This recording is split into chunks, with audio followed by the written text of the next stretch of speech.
19वां अध्याय। विश्वकर्मा द्वारा 108 नामों से भगवान सूर्य का स्तवन। भरद्वाज जी बोले, सूत जी, विश्वकर्मा ने जिन नामों के द्वारा भगवान सूर्य का स्तवन किया था उन्हें मैं सुनना चाहता हूं। आप सूर्यदेव के उन नामों का वर्णन करें। सूत जी ने कहा, ब्रह्मन, विश्वकर्मा ने जिन नामों द्वारा भगवान सविता का स्तवन किया था उन सर्व पापहारी नामों को तुम्हें बतलाता हूं, सुनो। आदित्य, अदिति के पुत्र। सविता, जगत के उत्पादक।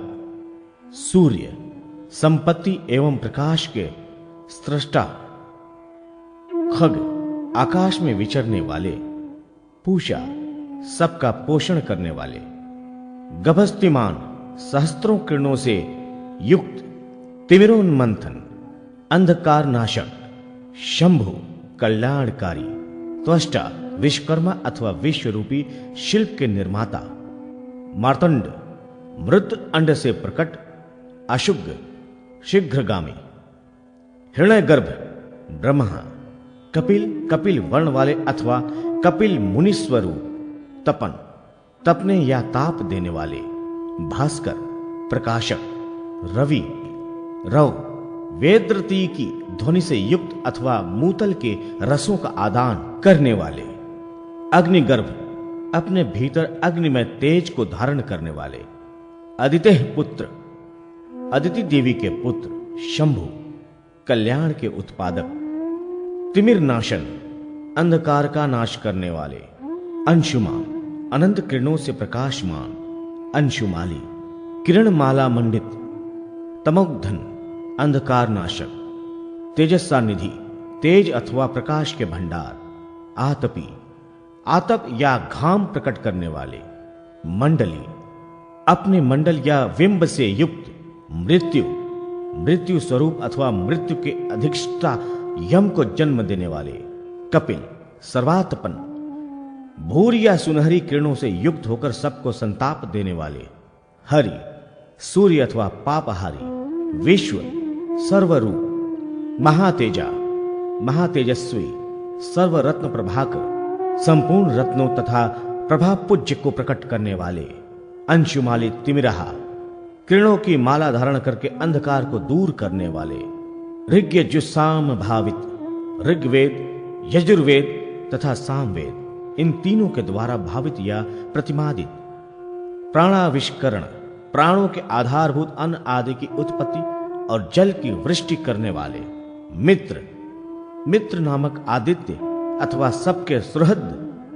सुप्रदीप, भली भांति प्रकाशित होने वाले अथवा सर्वत्र उत्तम प्रकाश बिखेरने वाले। मनोजव, मन के समान या उससे भी अधिक तीव्र वेग वाले। यज्ञेश, यज्ञों के स्वामी नारायण स्वरूप।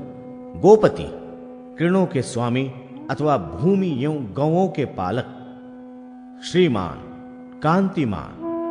भूतज्ञ, संपूर्ण भूतों के ज्ञाता अथवा भूतकाल की बातों को जानने वाले। क्लेश नाशन, सब प्रकार के क्लेशों का नाश करने वाले।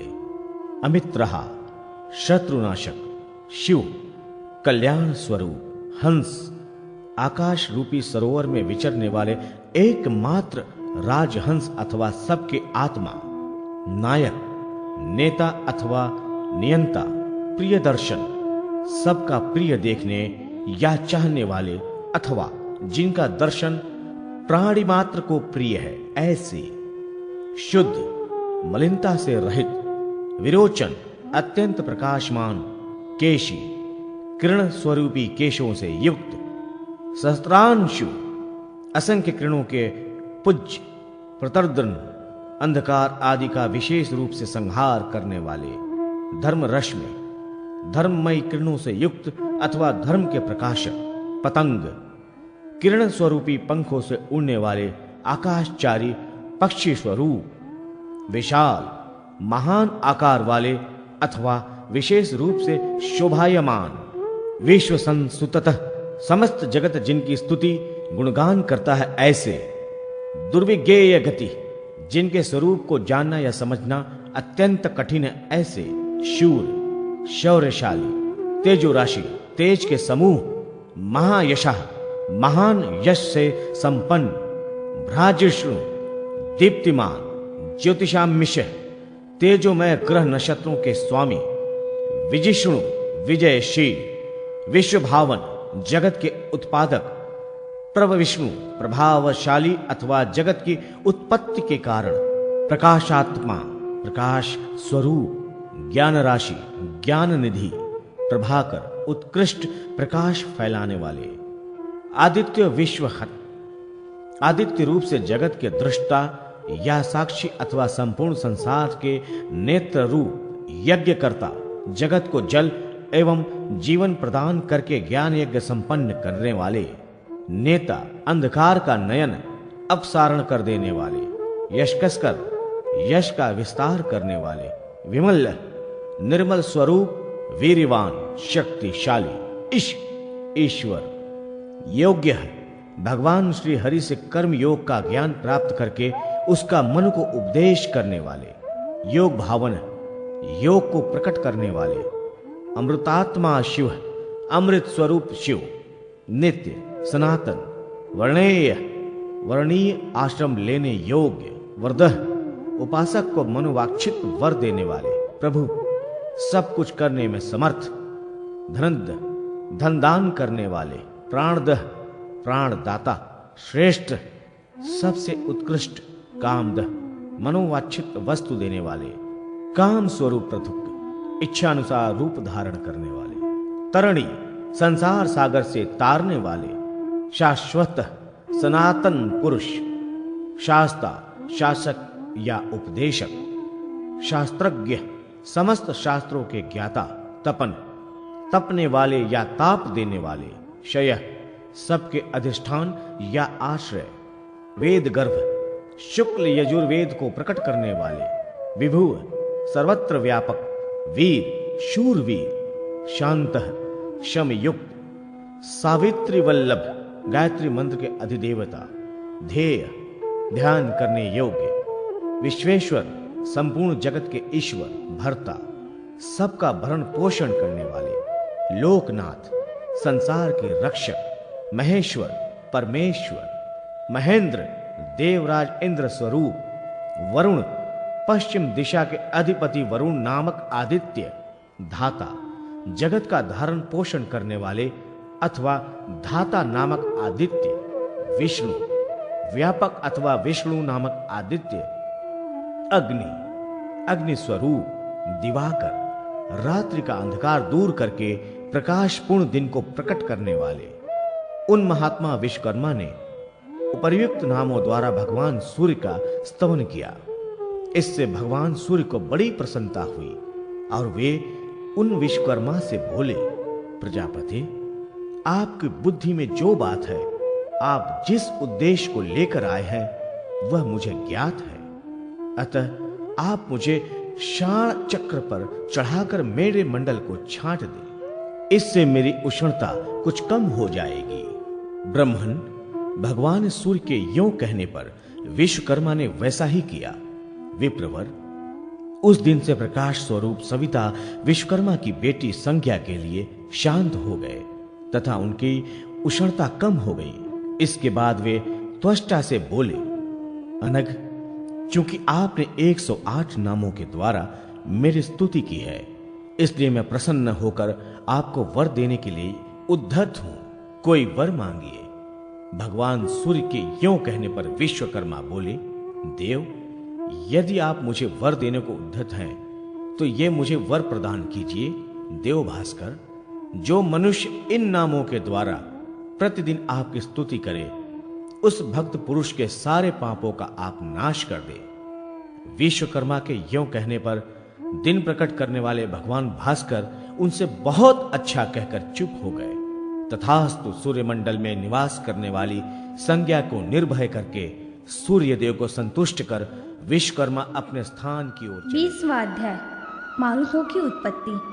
श्री सुत जी बोले, द्विज श्रेष्ठ, अब मैं मारुतों की उत्पत्ति का वर्णन करूंगा। पूर्व काल में देवासुर संग्राम में इंद्र आदि देवताओं द्वारा दिति के पुत्र दैत्यगण पराजित हो गए थे।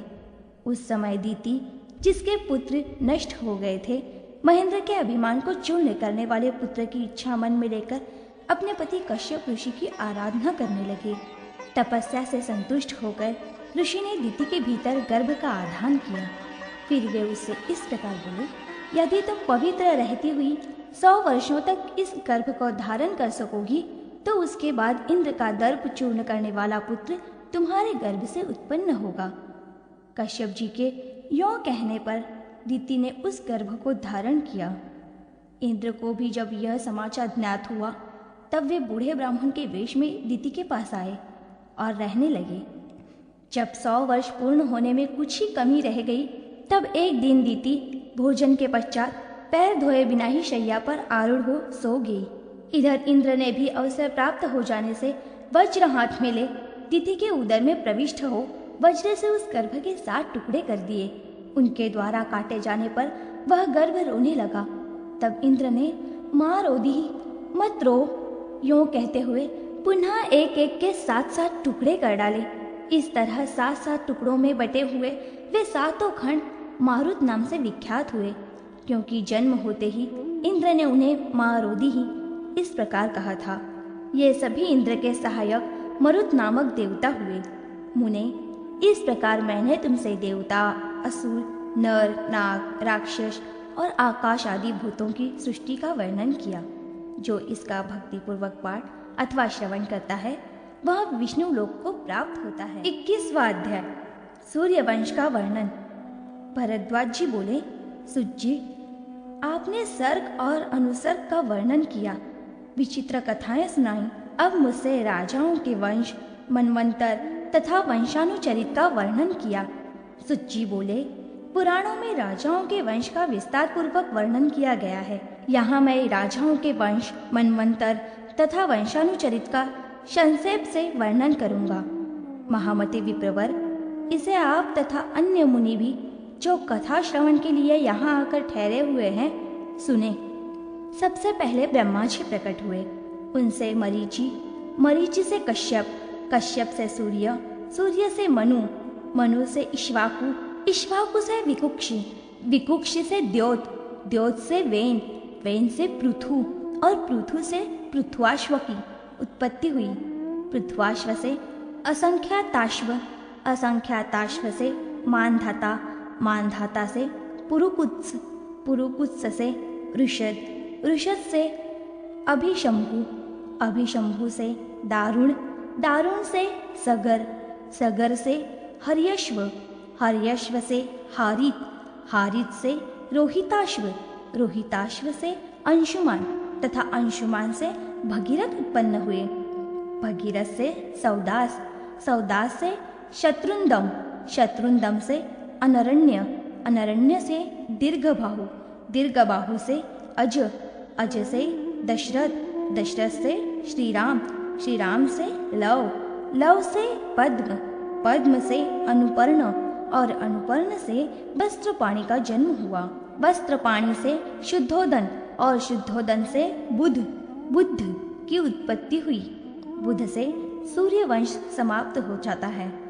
सूर्यवंश में उत्पन्न हुए जो क्षत्रिय हैं उनमें से मुख्य मुख्य लोगों का यहाँ वर्णन किया गया है, जिन्होंने पूर्व काल में इस पृथ्वी का धर्म पूर्वक पालन किया है। मुने, यहाँ मैंने सूर्यवंश का वर्णन किया है, जिसमें प्राचीन काल में अनेकानेक नरेश हो गए हैं। अब मेरे द्वारा बतलाए जाने वाले चंद्रवंशीय परम उत्तम राजाओं का वर्णन आप लोग सुने। चंद्रवंश का वर्णन। सुत जी बोले, महामुने भरद्वाज, अब चंद्रवंश का वर्णन सुनो। अन्य पुराणों में इसका विस्तार पूर्वक वर्णन किया गया है, अतः इस समय मैं यहाँ संक्षेप से इसका वर्णन करता हूँ। सर्वप्रथम ब्रह्मा जी हुए, उनके मानस पुत्र मरीचि हुए। मरीचि से दाक्षायणी के गर्भ से कश्यप जी उत्पन्न हुए। कश्यप से अदिति के गर्भ से सूर्य का जन्म हुआ। सूर्य से सुवर्चला संज्ञा के गर्भ से मनु की उत्पत्ति हुई। मनु के द्वारा सुरूपा के गर्भ से सोम और सोम के द्वारा रोहिणी के गर्भ से बुध का जन्म हुआ तथा बुध के द्वारा इला के गर्भ से राजा पुरुरवा उत्पन्न हुए। पुरुरवा से आयु का जन्म हुआ। आयु द्वारा रूपवती के गर्भ से नहुष हुए। नहुष के द्वारा पितृवती के गर्भ से ययाति हुए और ययाति से शर्मिष्ठा के गर्भ से पुरु का जन्म हुआ। पुरु के द्वारा वंशदा के गर्भ से संपाति और उससे भानुदत्ता के गर्भ से सार्वभौम हुआ। सार्वभौम से वैदेही के गर्भ से भोज का जन्म हुआ। भोज के लिंगाग के गर्भ से दुष्यंत और दुष्यंत के शकुंतला से भरत हुआ। भरत के नंदा से अजमेर नामक पुत्र हुआ। अजमेर के सुदेवी के गर्भ से पृश्नि हुआ तथा पृश्नि के उग्रसेना के गर्भ से प्रसर का आविर्भाव हुआ। प्रसर के बहुरूपा के गर्भ से शंतनु हुए। शंतनु से योजनगंधा ने विचित्र वीर्य को जन्म दिया। विचित्र वीर्य के अंबिका के गर्भ से पांडु का जन्म हुआ। पांडु से कुंती देवी के गर्भ से अर्जुन हुआ। अर्जुन से सुभद्रा ने अभिमन्यु को उत्पन्न किया। अभिमन्यु से उत्तरा के गर्भ से परीक्षित हुआ। परीक्षित के मातृवती से जन्मेजय उत्पन्न हुआ और जन्मेजय की पुण्यवती के गर्भ से शतानिक की उत्पत्ति हुई। शतानिक के पुष्पवती से सहस्रानिक हुआ। सहस्रानिक से मृगवती से उदयन उत्पन्न हुआ और उदयन के वासवदत्ता के गर्भ से नरवाहन हुआ। नरवाहन के अश्वमेधा से क्षेमक हुआ। यह क्षेमक ही पांडव वंश का अंतिम राजा है। इसके बाद सोमवंश निवृत्त हो जाता है। जो पुरुष इस उत्तम राजवंश का सदा श्रवण करता है वह सब पापों से मुक्त एवं विशुद्ध चित्त होकर विष्णु लोक को प्राप्त होता है। जो इस पवित्र वंश वर्णन को प्रतिदिन स्वयं पढ़ता अथवा श्राद्ध काल में पितृगणों को सुनाता है उसके पितरों को दिया हुआ दान अक्षय हो जाता है। द्विज, यह मैंने आपसे सोमवंशी राजाओं का पापनाशक वंशानुकीर्तन सुनाया। विप्रवर, अब मेरे द्वारा बताए जाने वाले 23वां अध्याय 14 मनवंतरों का वर्णन। सुज्जी बोले, प्रथम स्वयंभू मनवंतर है। उसका स्वरूप पहले बतलाया जा चुका है। सृष्टि के आदिकाल में स्वारोचिष नामक द्वितीय मनु हुए थे। उस स्वारोचिष मनवंतर में विपश्चित नामक देवराज इंद्र थे। उस समय के देवता पहरावत और तुषित नाम से प्रसिद्ध थे। ऊर्जस्तंभ, सुप्राण, दंत, निरुषभ, वरियान, ईश्वर और सोम ये उस मनवंतर में सप्तर्षि थे। इसी प्रकार स्वारोचिष मनु के किम पुरुष आदि पुत्र उन दिनों भूमंडल के राजा थे। तृतीय मनु उत्तम नाम से प्रसिद्ध हुए। उनके समय में सुधामा, सत्य, शिव, प्रतर्दन और वंशवर्ती अथवा वशवर्ती ये 5 देवगण थे। इनमें से प्रत्येक गण में 12 व्यक्ति थे। इन देवताओं के इंद्र का नाम था सुशांति। उन दिनों जो सप्तर्षि थे उनकी वंद्य संज्ञा थी। इस मनवंतर में परशु और चित्र आदि मनुपुत्र राजा थे। चौथे मनु का नाम था तामस। उनके मनवंतर में देवताओं के पर सत्य और सुधी नाम वाले गण थे। इनमें से प्रत्येक गण में 27 देवता थे। इन देवताओं के राजा इंद्र का नाम था भूशुंडी। उस समय हिरण्यरोमा, देवश्री, ऊर्ध्वबाहु, देवबाहु, सुधामा, पर्जन्य और मुनि ये सप्तर्षि थे। ज्योतिर्धाम, पृथु, काश्य, अग्नि और धनक ये तामस मनु के पुत्र इस भूमंडल के राजा थे। 5वें मनु का नाम था रैवत। उनके मनवंतर में अमित, नीरद, वैकुंठ और सुमेधा ये देवताओं के गण थे। इनमें से प्रत्येक गण में 14 व्यक्ति थे। इन देवताओं के जो इंद्र थे उनका नाम था असुरांतक। उस समय सप्तक आदि मनुपुत्र भूतल के राजा थे। शांत, शांतमय, विद्वान, तपस्वी, मेधावी और सुतपा ये सप्तर्षि थे। छठे मनु का नाम चाक्षुष था। उनके समय में पुरु और शतद्रुम आदि मनुपुत्र राजा थे। इस समय अत्यंत शांत रहने वाले लेख, आप्य, प्रसूत, भव्य और प्रथित ये 5 महानुभाव देवगण थे। इन 5 गणों में 8 व्यक्ति थे। इनके इंद्र का नाम मनोजव था। उन दिनों मेधा, सुमेधा, विरजा, हविष्मान, उत्तम, मतिमान और सहिष्णु ये सप्तर्षि थे। 7वें मनु को वैवस्वत कहते हैं जो इस समय वर्तमान है। इनके इक्ष्वाकु और क्षत्रिय जातीय पुत्र भूपाल हुए। इस मनवंतर में आदित्य, विश्ववसु और रुद्र आदि देवगण हैं और पुरंदर इनके इंद्र हैं। वशिष्ठ, कश्यप, अत्रि, जमदग्नि, गौतम, विश्वामित्र और भरद्वाज ये इस मनवंतर के सप्तर्षि हैं। अब भविष्य मनवंतरों का वर्णन किया जाता है। आदित्य से संध्या के गर्भ से उत्पन्न हुए जो मनु हैं, उनकी चर्चा पहले हो चुकी है और छाया के गर्भ से उत्पन्न दूसरे मनु हैं। इनमें प्रथम उत्पन्न हुए जो सावर्ण मनु हैं, उनके ही सावर्णिक नामक 8वें मनवंतर का वर्णन सुनिए। सावर्ण ही 8वें मनु होंगे। उस समय सुतप आदि देवगण होंगे और बलि उनके इंद्र होंगे। दीप्तिमान, गालव, नामा, कृप, अश्वत्थामा, व्यास और ऋष्यशृंग ये सप्तर्षि होंगे। विराज, उर्वरीय और निर्मोक आदि सावर्ण मनु के पुत्र राजा होंगे। नवे भावी मनु दक्ष सावर्णी हैं।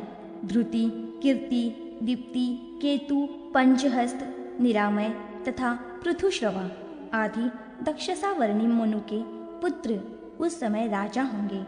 उस मनवंतर में मरीचि गर्भ, सुधर्मा और हविष्मान ये देवता होंगे और उनके इंद्र अवधूत नाम से प्रसिद्ध होंगे।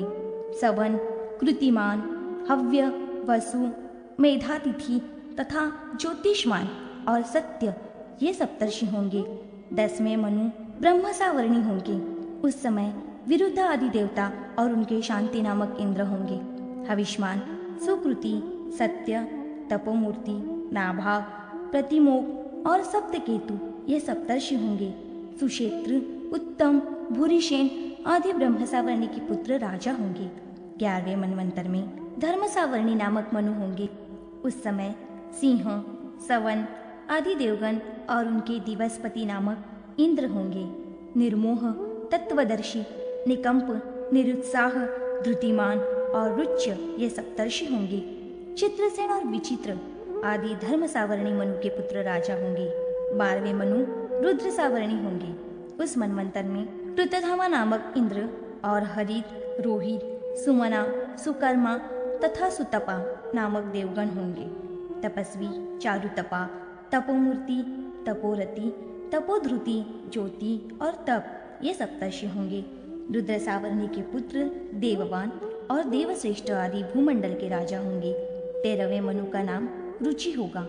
उस समय त्रग्वी, बाण और सुधर्मा नामक देवगण तथा उनके ऋषभ नामक इंद्र होंगे। निश्चित, अग्नि तेजा, वपुष्मान, धृष्ट, वारुणी, हविष्मान और भव्यमूर्ति नहुष ये सप्तर्षि होंगे। उस मनु के सुधर्मा तथा देवानिक अधिपुत्र भूपाल होंगे। 14वें भावी मनु का नाम भौम होगा। उस समय सुरुचि नामक इंद्र और चक्षुष्मान पवित्र तथा कनिष्ठाभ नामक देवगण होंगे। अग्निबाहु, शुचि, शुक्र, माधव, शिव, अभीम और जितश्वास ये सप्तर्षि होंगे तथा उस भौम मनु के पुत्र उरु, गंभीर और ब्रह्मा आदि भूतल के राजा होंगे। इस प्रकार मैंने आपसे 14 मनवंतरों का और उन मनु के पुत्र तत्कालीन राजाओं का वर्णन किया जिनके द्वारा इस वसुधा का पालन होता है। प्रत्येक मनवंतर में मनु, सप्तर्षि, देवता और भूपाल, मनुपुत्र तथा इंद्र ये अधिकारी होते हैं। ब्राह्मण इन 14 मनवंतरों के व्यतीत हो जाने पर 1000 चतुर्युग का समय बीत जाता है। यह ब्रह्मा जी का एक दिन कहलाता है। साधु शिरोमणि फिर उतने ही प्रमाण की उनकी रात्रि होती है। उस समय सब भूतों के आत्मा साक्षात भगवान नृसिंह ब्रह्म रूप धारण करके शयन करते हैं। विप्रवर, सर्वत्र व्यापक एवं आदि विधाता सर्वरूप भगवान जनार्दन उस समय समस्त त्रिभुवन को अपने में लीन करके अपनी योग माया का आश्रय ले शयन करते हैं। फिर जागृत होने पर वे भगवान पुरुषोत्तम पूर्व कल्प के अनुसार पुनः योग व्यवस्था तथा सृष्टि करते हैं। ब्राह्मण, इस प्रकार मैंने मनु, देवगण, भूपाल, मनुपुत्र और ऋषि इन सब का आपसे वर्णन किया। आप इन सबको पालन करता भगवान विष्णु की विभूति। 24वां अध्याय। सूर्यवंश। राजा इक्ष्वाकु का भगवत प्रेम, उनका भगवत दर्शन के हेतु तपस्या के लिए प्रस्थान। श्री सुत जी कहते हैं, अब मैं सूर्यवंशी तथा चंद्रवंशी राजाओं के वंशानुचरित का वर्णन करूंगा, जो श्रोताओं का भी पाप नष्ट करने वाला है। मुने, मैंने पहले सूर्य वंश में उत्पन्न हुए जिन मनुपुत्र इक्ष्वाकु नामक भूपाल की चर्चा की थी, उनके चरित्र का वर्णन आप मुझसे सुने। महाभाग, इस पृथ्वी पर सरयू नदी के किनारे अयोध्या नाम से प्रसिद्ध एक शोभायमान दिव्यपुरी है। वह अमरावती से भी बढ़कर सुंदर और 30 योजन लंबी चौड़ी थी। हाथी, घोड़े, रथ और पैदल सैनिकों के समूह तथा कल्प वृक्ष के समान कांतिमान वृक्ष उस पुरी की शोभा बढ़ाते थे। चहार दीवारी, अट्टालिका, प्रतोली, गली या राजमार्ग और सुवर्ण किसी कांति वाले फाटकों से वह बड़ी शोभा पा रही थी। अलग अलग बने हुए उसके चौराहे बहुत सुंदर लगते थे। वहाँ के महल कई मंजिल ऊंचे थे। नाना प्रकार के भांडों, भांति भांति के सामानों का सुंदर ढंग से क्रय विक्रय होता था। कमलों और उत्पन्नों से सुशोभित जल से भरी हुई बावलियां उस पुरी की शोभा बढ़ा रही थी। दिव्य देवालय तथा वेद मंत्रों के घोष उस नगरी की श्री वृद्धि करते थे। वीणा, वेणु और मृदंग आदि के उत्कृष्ट शब्दों से वह पूरी गूंजती रहती थी। शाल, साखू, ताल, ताड़, नारियल, कटहल, आंवला, जामुन, आम और कपित्थ, कैथ आदि के वृक्षों तथा अशोक पुष्पों से अयोध्यापुरी की बड़ी शोभा होती थी। वहाँ सब जगह नाना प्रकार के बगीचे और फल वाले वृक्ष पुरी की शोभा बढ़ाते थे। मल्लिका, मोतिया या बेला, मालती, चमेली, पाडर, नागकेसर, चंपा, कनेर, कनक चंपा और केतकी, केवड़ा आदि पुष्पों से मानो उस पुरी का श्रृंगार किया गया था। केला, हरफा, रेवड़ी, जायफल और बिजौरा नींबू, चंदन के सी गंध वाले तथा दूसरे प्रकार के संतरे आदि बड़े बड़े फल उसकी शोभा बढ़ाते थे। गीत और वाद्य में कुशल पुरुष उस पुरी में प्रतिदिन आनंदोत्सव मचाए रहते थे। वहाँ के स्त्री पुरुष रूप, वैभव तथा सुंदर नेत्रों से संपन्न थे। वह पुरी नाना देशों के मनुष्यों से भरी पुरी, ध्वजा पताकाओं से सुशोभित तथा अनेकानेक कांतिमान देवोपम राजकुमारों से युक्त थी। वहाँ देवाग्नाओं के समान श्रेष्ठ एवं रूपवती वनिताएं निवास करती थीं। बृहस्पति के समान तेजस्वी सत्कवि ब्राह्मण उस नगरी की शोभा बढ़ाते थे। कल्प वृक्ष से भी बढ़कर उदार नागरिकों और वैश्यों, उच्च श्रवा के समान श्रेष्ठ घोड़ों और दिग्गजों के समान विशालकाय हाथियों से वह पूरी बड़ी शोभा पाती थी। इस प्रकार नाना वस्तुओं से भरी पूरी अयोध्यापुरी इंद्रपुरी अमरावती की समता करती थी। पूर्व काल में नारद जी ने उस पुरी को देखकर भरी सभा में यह श्लोक कहा था, स्वर्ग की सृष्टि करने वाले विधाता का यह सारा प्रयत्न व्यर्थ हो गया, क्योंकि अयोध्यापुरी उससे भी बढ़कर मनोवांछित भोगों से संपन्न हो गई। इक्ष्वाकु इसी अयोध्या में निवास करते थे। वे राजा के पद पर अभिषिक्त हो पृथ्वी का पालन करने लगे। उन महान बलशाली नरेश ने धर्म युद्ध के द्वारा समस्त भूपालों को जीत लिया था। माणिक के बने मुकुटों से अलंकृत अनेक छोटे छोटे मंडलों के शासक राजाओं के भक्ति तथा भयपूर्वक प्रणाम करने से उनके दोनों चरणों में मुकुटों की रगड़ से चिन्ह बन गया था। मनुपुत्र प्रतापी राजा इक्ष्वाकु अपने राजोचित तेज से इंद्र की समानता करते थे। वे संपूर्ण शास्त्रों के ज्ञान में निपुण थे। उनका बल कभी क्षीण नहीं होता था। वे धर्मात्मा भूपाल वेदवेत्ता ब्राह्मणों के साथ धर्म और न्यायपूर्वक इस समुद्र पर्यंत पृथ्वी का पालन करते थे। उन बलशाली नरेश ने संग्राम में अपने तीखे शस्त्रों से समस्त भूपों को जीतकर उनका मंडल अपने अधिकार में कर लिया था। ब्राह्मण प्रतापी राजा इक्ष्वाकु ने प्रचुर दक्षिणा वाले यज्ञ और नाना प्रकार के दान करने वाले परलोकों पर भी विजय प्राप्त कर ली थी। वे अपने दोनों भुजाओं द्वारा पृथ्वी का, जिह्वा के अग्रभाग से सरस्वती का, वक्षस्थल से राजलक्ष्मी का और हृदय से भगवान लक्ष्मीपति की भक्ति का भार वहन करते थे।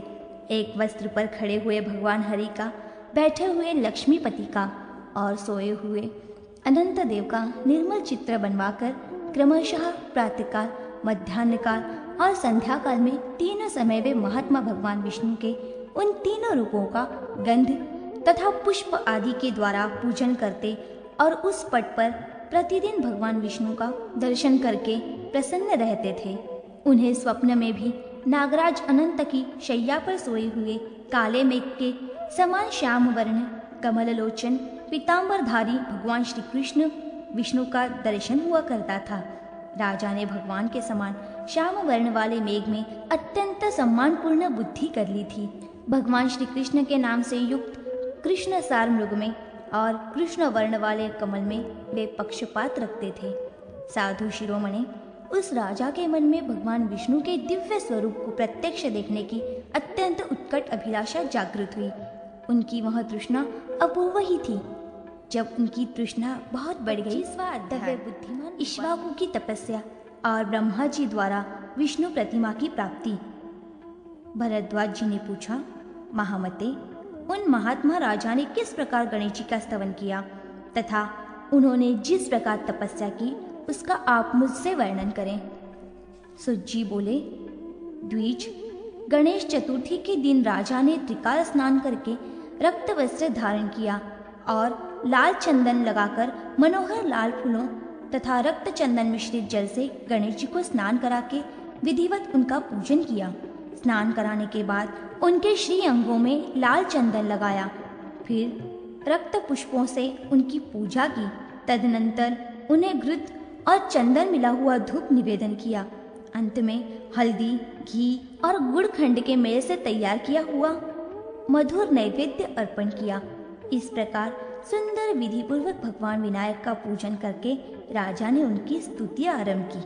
इक्ष्वाकु बोले, मैं महान देव गणेश जी को प्रणाम करके उन विघ्नराज का स्तवन करता हूँ, जो महान देवता एवं गणों के स्वामी हैं, शूरवीर तथा अपराजित हैं और ज्ञान वृद्धि कराने वाले हैं, जो 1, 2 तथा 4 दांतों वाले हैं, जिनकी 4 भुजाएं हैं, जो 3 नेत्रों से युक्त और हाथ में त्रिशूल धारण करते हैं, जिनके नेत्र रक्त वर्ण हैं, जो वर देने वाले हैं, जो माता पार्वती के पुत्र हैं, जिनके सुप जैसे कान हैं, जिनका वर्ण कुछ कुछ लाल है, जो दंडधारी तथा अग्निमुख है एवं जिन्हें होम प्रिय है, तथा जो प्रथम पूजित न होने पर मनुष्य के सभी कार्यों में विघ्नकारी होते हैं, उन भीमकाय और उग्र स्वभाव वाले पार्वती नंदन गणेश जी को मैं नमस्कार करता हूँ, जो मद से मत्त रहते हैं, जिनके नेत्र भयंकर हैं और जो भक्तों के विघ्न दूर करने वाले हैं, करोड़ों सूर्य के समान जिनकी कांति है,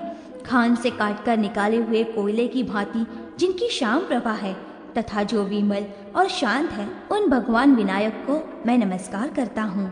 मेरुगिरी के समान रूप और हाथी के मुख सदृश मुख वाले कैलाशवासी गणपति को नमस्कार है।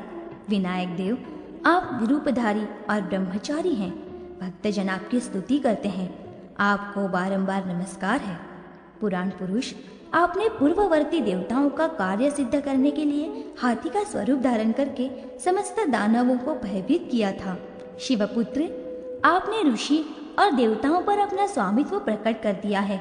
इससे देवगण आपकी प्रथम पूजा करते हैं। सर्व विघ्नेश्वर, यदि मनुष्य रक्त वस्त्र धारण कर नियमित आहार करके अपने कार्य की सिद्धि के लिए लाल पुष्पों और रक्त चंदन युक्त जल से चतुर्थी के दिन तीनों काल या एक काल में आप काम रूपी सर्वज्ञ गणपति का पूजन करें तथा आपका नाम जपें, तो वह पुरुष राजा, राजकुमार, राजमंत्री को राज्य अथवा समस्त राष्ट्र सहित अपने वश में कर सकता है। विनायक, मैं आपकी स्तुति करता हूँ। आप मेरे द्वारा भक्ति पूर्वक स्तवन एवं विशेष रूप से पूजन किए जाने पर मेरी तपस्या के विघ्न को दूर कर दें।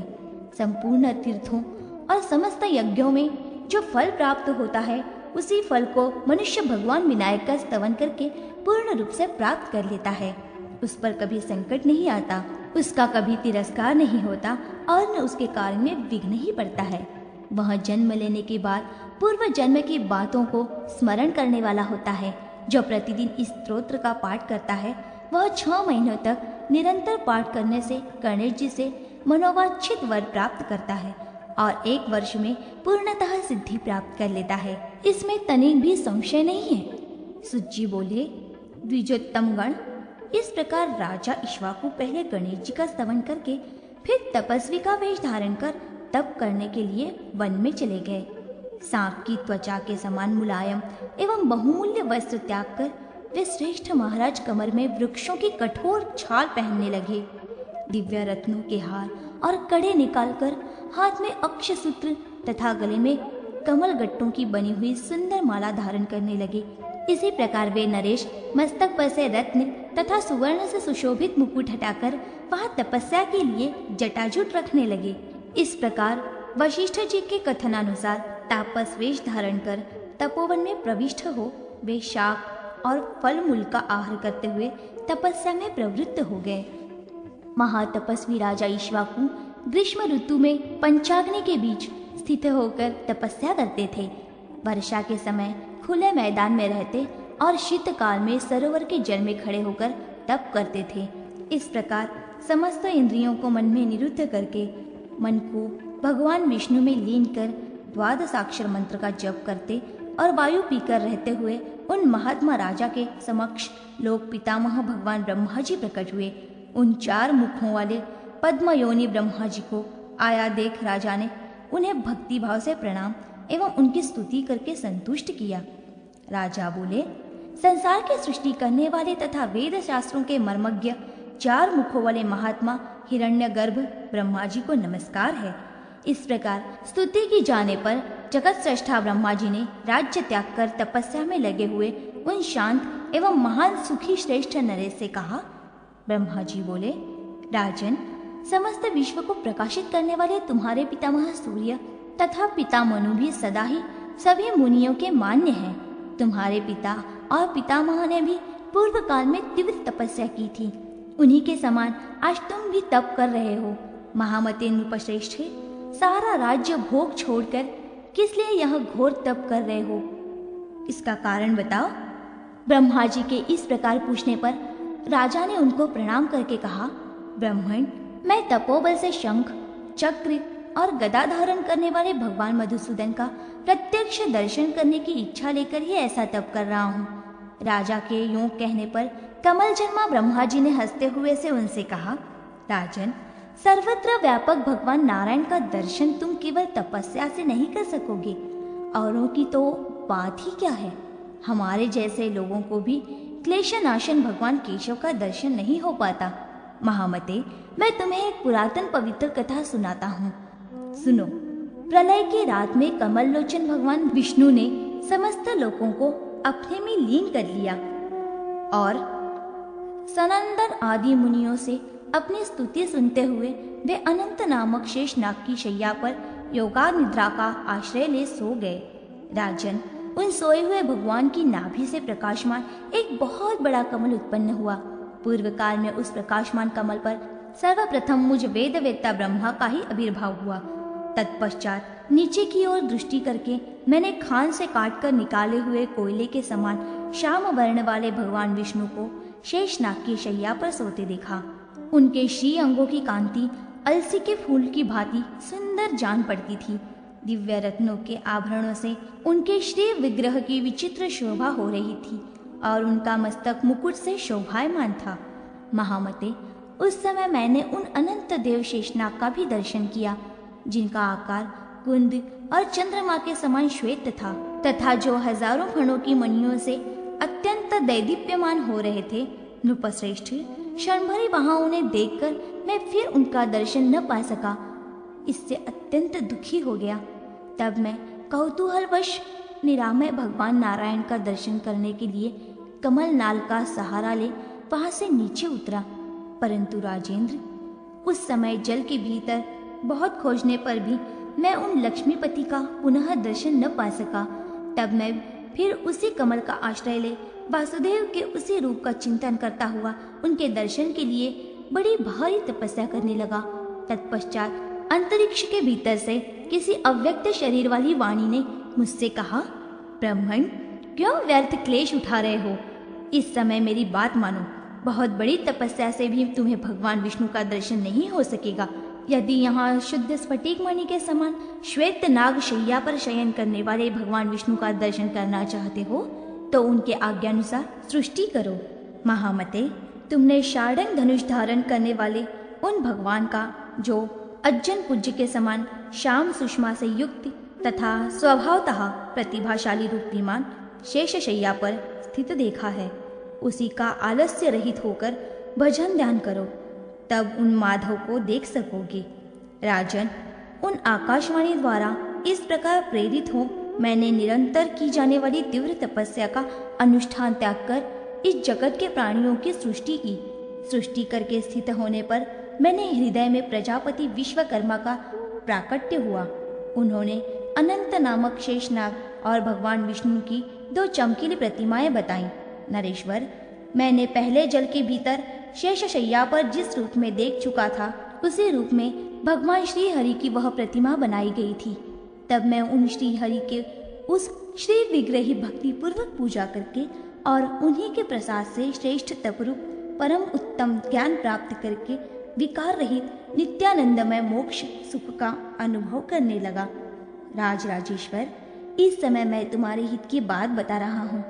सुनो राजन, इस घोर तपस्या को छोड़कर अब अपनी पुरी को लौट जाओ। प्रजाओं का पालन करना ही राजाओं का धर्म तथा तप है। मैं सिद्धों और ब्राह्मणों सहित उस विमान को जिसमें भगवान की प्रतिमा है तुम्हारे पास भेजूंगा।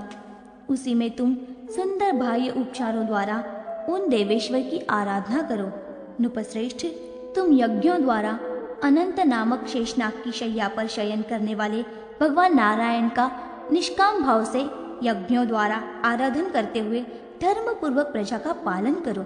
नृप, भगवान वासुदेव की कृपा से अवश्य ही तुम्हारी मुक्ति हो जाएगी। राजा से यूं कहकर लोक पितामह ब्रह्मा जी अपने धाम को चले गए। द्विज, ब्रह्मा जी के चले जाने पर राजा इक्ष्वाकु उनकी बातों पर विचार ही कर रहे थे।